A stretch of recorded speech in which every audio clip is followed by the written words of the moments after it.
American engineer begins an extraordinary adventure. Using amphibious all-terrain vehicles, he will attempt to explore uncharted jungle in an unrelenting search for a fortune in gold.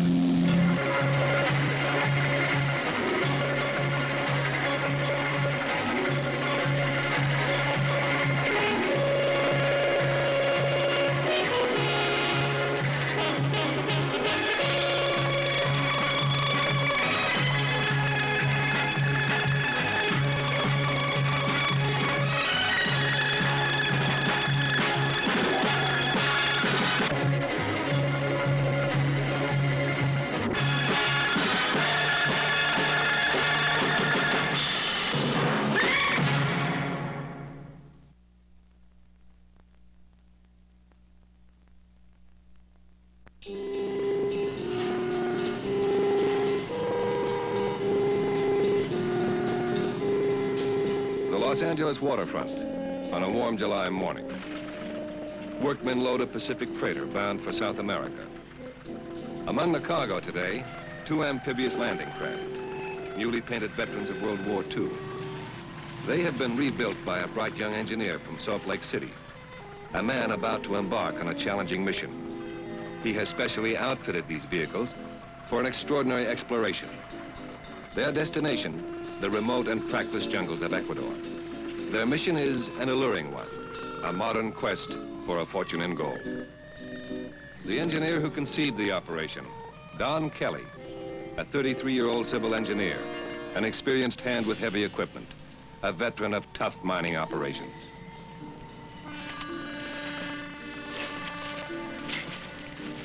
I designed the 2 vehicles as mechanical prospectors. They're so powerful and rugged and durable, they can take me into gold-bearing regions that have long been hidden from other explorers. Kelly's primary vehicle, the White Craft, has been outfitted with a huge suction dredge. B-52 wing fuel tanks will serve as pontoons. His yellow craft will act as a trailblazer and support vehicle. Teamed together, the 2 craft amount to a self-contained mobile discovery operation. The white machine will draw in river silt for quick analysis, like a huge straw, and then move on. Impressed by Kelly's carefully drawn plans, mining interests have extended enough money to reach Ecuador and promised additional funding when he arrives. Well, the old saying is that gold is only where you find it. I had a completely new way of finding it. I didn't know how much gold I'd discover, but I hoped it would be worth all the effort. On July 31st, Kelly's expedition leaves for Guayaquil, Ecuador's main port, a jumping-off point for jungle explorations.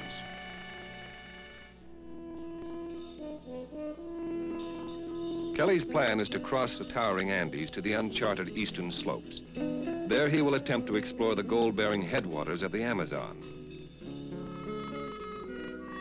August 14th. Guayaquil, Ecuador.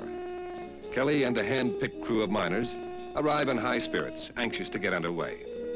But immediately they encounter a severe challenge. Word comes to Kelly at the docks. Unexpectedly, his backers have withdrawn their support. There will be no money to go on. Kelly faces a premature defeat. With no money for duty charges, he watches his equipment impounded by customs. Kelly has one chance, and it lies in the foothills of the Andes. If he can find a good mining site, perhaps he can attract another backer and save his expedition. He knows that a long delay could eat up his operating expenses and defeat him. On August 17th, he sets out by dugout canoe. Traveling east from the Pacific, he will trek deep into Andean rainforests. And I just hope that the rest of the members of the group wouldn't become discouraged or disenchanted, because at this time it was very important that we just buckle down and not let the minor inconveniences at hand deter us from what we ultimately were going to do. So I just tried to ignore it and live each day as it came with our ultimate goal in mind. That's what we do.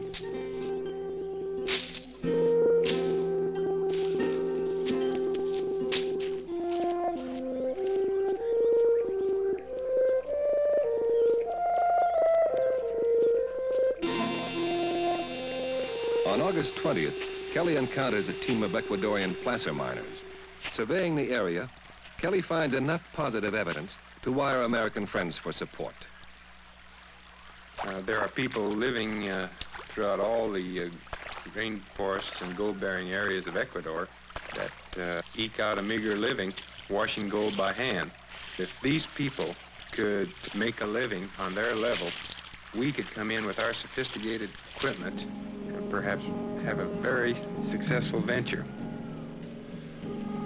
1 month later, September 19th, Kelly's friends respond with limited funds. But preparations must be hasty. He's already behind schedule. The white craft has proven seaworthy before, but it is now laden with specialized equipment. There's no way to determine if it's overloaded without testing it in the river.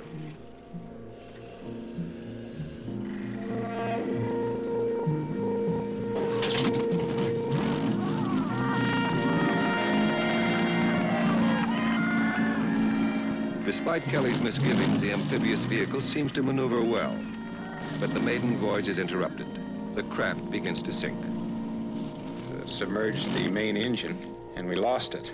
So we didn't have any motivation power for the white dredge. It had to be moved by another means. It was no longer portable. The yellow craft is summoned from the pier for its first assignment, beaching the helpless white tank. In a rugged show of strength, it easily rescues the 20-ton dredge. Kelly affectionately dubs the yellow craft Goldie. As a precaution, Kelly decides to test Goldie in the water. He will pass through lock gates into the Guayas River. But Kelly finds the current in the river unpredictable. The craft difficult to steer.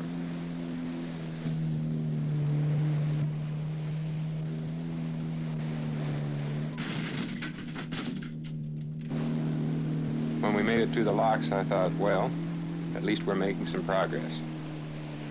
As long as we keep plowing ahead, we'll be all right.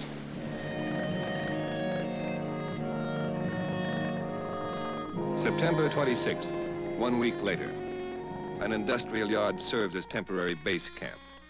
Here in Guayaquil, Don Kelly will attempt to repair the damaged white dredging craft. I'd committed myself to this thing, and I didn't care how bad it got. I was going to finish it one way or another. I just couldn't see walking away from it. The dredging equipment is once again operable, but the craft can no longer move under its own power. Kelly's original plan to cross the Andes must be scrapped. After all repairs are completed, banana trucks are converted to equipment transports, and the expedition leaves to penetrate the thick jungle northeast of Guayaquil.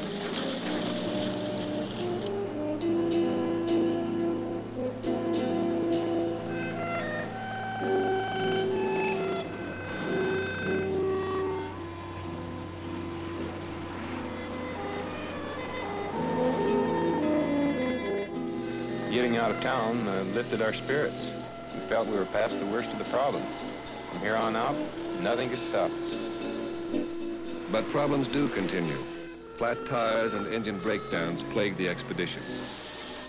In remote country, they must barter for parts and improvise repair techniques. An expedition that was prepared for jungle finds the toughest challenge is simply getting there. Nevertheless, every setback only hardens their resolve.